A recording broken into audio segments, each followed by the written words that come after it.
Pascal, Oui. la réforme des retraites, bien sûr, au centre de nos préoccupations. Et ce matin, on va s'occuper de nos seniors.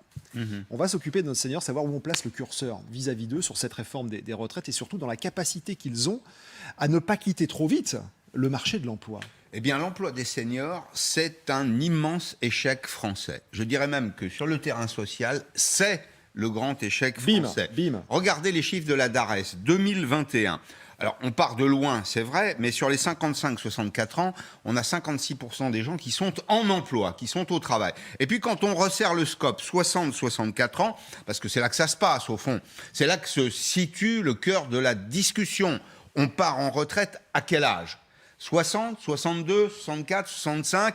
Encore faut-il, quand on part en retraite, être en emploi. Enfin, c'est la logique. On quitte l'emploi pour aller vers la retraite. Eh bien, vous avez 35% des gens, un gros tiers des gens qui sont au boulot. Et donc, ça ne va pas. Comment est-ce qu'on en est arrivé à un tel point ?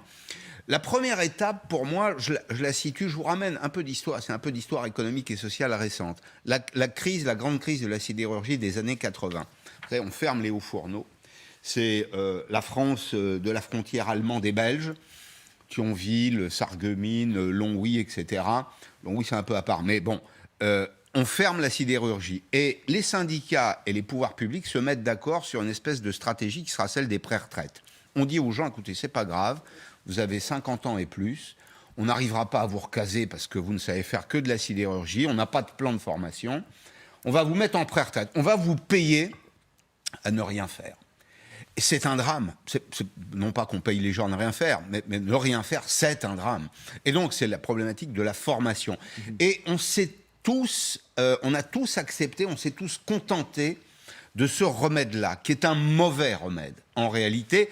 Et ça a prospéré, les pré-retraites ont augmenté, le volume des pré-retraites accordées a augmenté partout. Et puis, deuxième élément, les chefs d'entreprise ont pris cette fâcheuse habitude de se séparer des collaborateurs de 55 ans et plus dans les plans sociaux en disant c'est peut-être les plus qualifiés mais c'est ceux qui nous coûtent le plus cher et donc on va d'abord se séparer des anciens. On a mis des gens en pré-retraite ou on les a mis au chômage, donc ils n'avaient pas leurs annuités pour avoir droit à la retraite. Qu'est-ce qui s'est passé ? Ils sont passés à Pôle emploi, à l'époque ça s'appelait la NPE, et donc on a fait supporter la socialisation de l'échec économique à Pôle emploi, ce qui était au fond une espèce de transfert de charges qui était contre nature. Et puis les pouvoirs publics, eux, ont cherché à lutter contre tout ça. Et on a tous échoué. Droite, gauche, tout le monde a échoué. Moi, je me rappelle de la loi Aubry, de l'amendement de Lalande de la loi Aubry. On est dans les années 80-90. Qu'est-ce que c'est ? C'est un député qui dit quand une entreprise se sépare d'un collaborateur de plus de 55 ans, on va lui faire payer une contribution, ça s'appelait la contribution de Lalande, 3 mois de salaire, une pénalité. On va même la doubler en 1992 de 3 à 6 mois. Ça a abouti à quoi ? Ça a abouti au fait que les entreprises n'ont pas attendu 55 ans pour 54. licencier, mais 54, n'ont pas attendu 55 ans pour licencier les collaborateurs, mais 54. Et donc ça n'a jamais marché. La formation, le volontarisme, on a besoin de ça. Et moi, je pense qu'on n'abordera pas la réforme des retraites sereinement si on ne règle pas d'abord la question de l'emploi des seniors. Défi de l'emploi des seniors au centre des préoccupations de cette réforme des retraites, bien exposée et bien développée par Pascal ce matin sur LCI. Merci, professeur. Merci le prof. Merci, professeur.